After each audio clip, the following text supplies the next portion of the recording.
Hi and welcome to SplashMaps' Discovering Trails. We're in southern France in the Cevennes National Park. Join me as I discover 4 trails, find out 5 reasons why France is awesome for trail riding and walking, and learn our 6 top tips on discovering trails.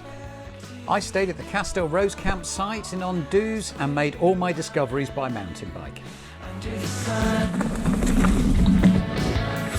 So the first awesome thing that the French do really well is match up their signage with markings on the trees and local maps available of the area. But how better to plan for your journey than to have a splash map made up personalised, centred on the place you're staying at.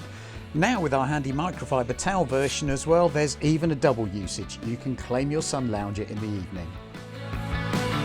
Our first top tip is to set off early.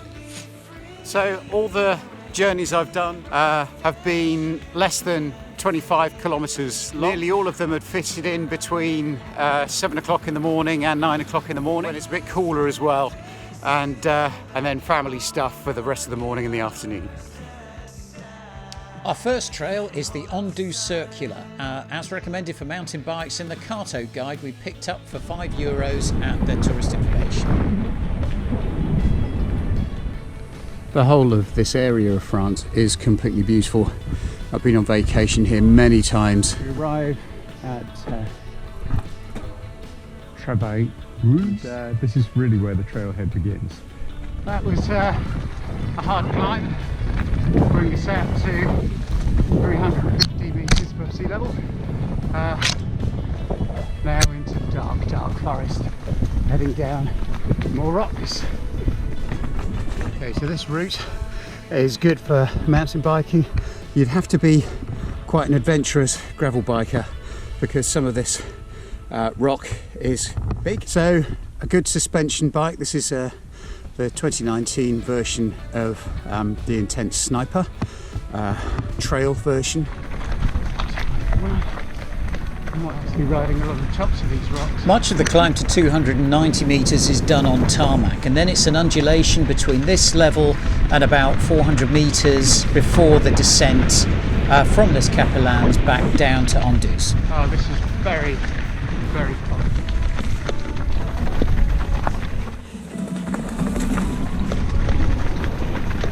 This seems to be the end of that section. There's our next mark. We're climbing to a Guille. Again, rocky, all being absorbed by that suspension and the fattish wheels, tyres I should say to be specific. It's like a steep, hard left bend, so down to that. And the chain disappears over the top of your lowest gear.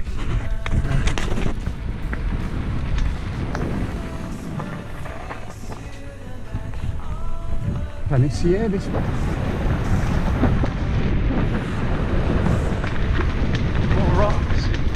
Now my bike is very well cut out for this. 120mm of travel and forks. Tyres not completely solid, but run with slime in case there are any thorns. And the thorns out here are a bit like razor.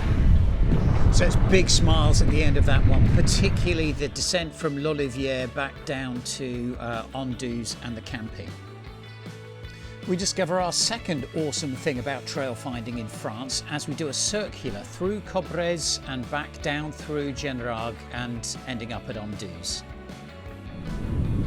This trail takes us north out of Anduze and towards Cobres, across the river right next to a working water wheel. And over the river. The trail on the other side of the river takes you over the old steam railway lines. So the ascent into Cobres can be off-road. Small vineyards at the top here. Cypress trees. France, really. That's it. This is actually a route that's marked as red, a Grand Randonnée. Really, it is gravel bikes and mountain bikes only here. Rocky, single track. More fun than those gravel tracks. Two places to port, I believe, by the markings on the rock. But we still have, we're still on the red and yellow route. split the path here. Awesome thing about France number 2 is that all the great trails are open to walkers and mountain bikers in equal measure. Yes, there's no separation between walking trails and bridle paths as there might be in the UK. Of course, the downside for mountain bikers is sometimes 2 feet are going to be a much better option. The highest point, the panorama above Cobres. The route to Mallet is very, very steep indeed, but it does afford these beautiful views.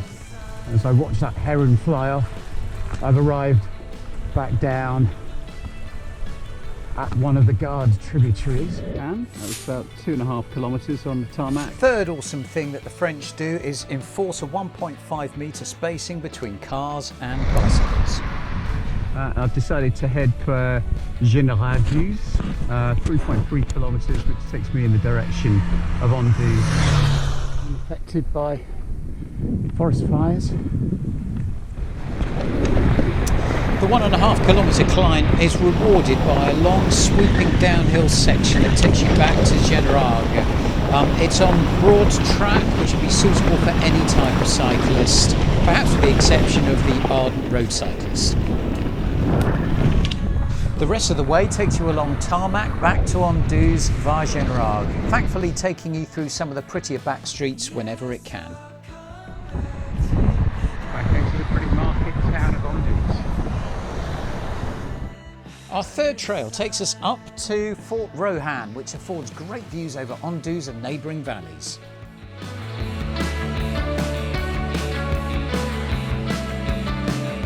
On the climb and out of Anduze, heading towards a place called Babylon, ahead of the ancient fort that overlooks Anduze.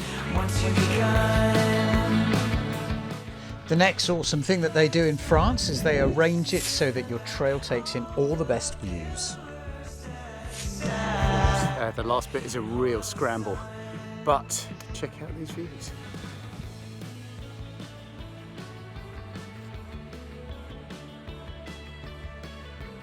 Loving it here above Anduze.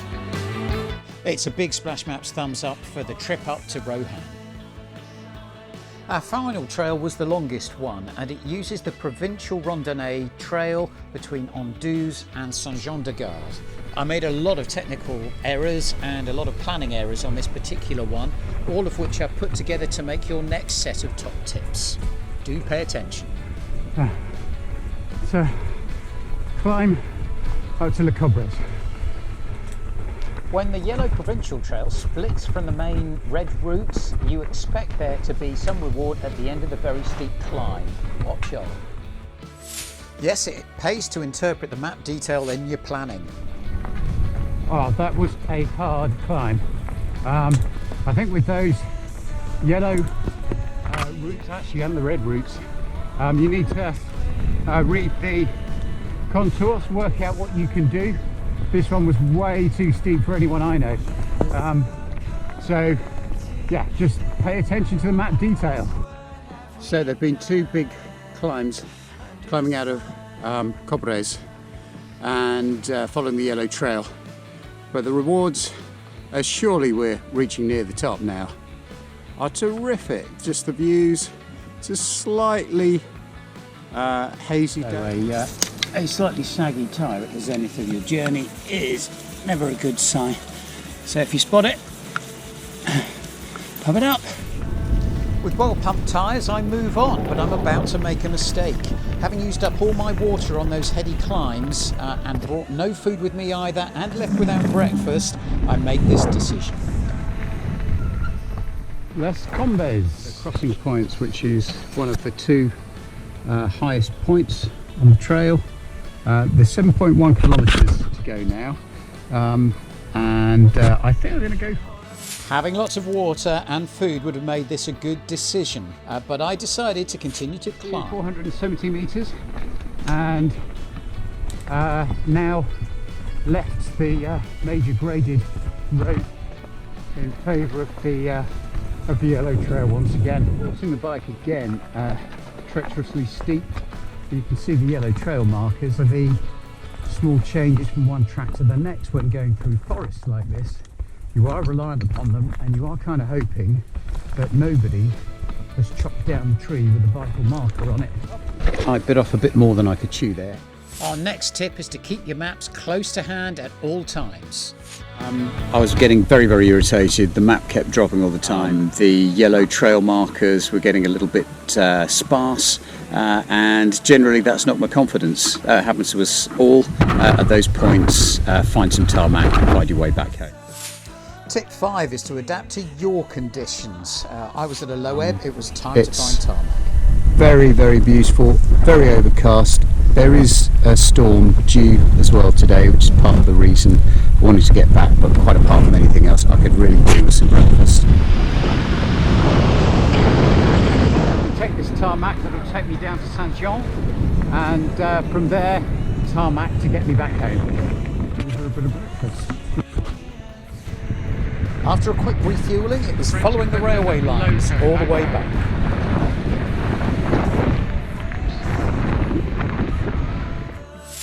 Top tip 6 is all about your feet, the things that'll carry you whether you're on bike or on foot. I've loved riding around Anduze, following the set circular trails that they have. I remember that these trails are really walking trails first and cycling trails second, so there'll be a lot of porting, and shoes make a big difference. Pure SPDs are not fun. Don't be afraid to come off the track, again because they're walking trails rather than cycling trails. You'll find that you can come off the trail onto tarmac or graded track. So those are our 6 top tips. Would you suggest any others? Do subscribe to the YouTube channel now and come and visit us at SplashMaps.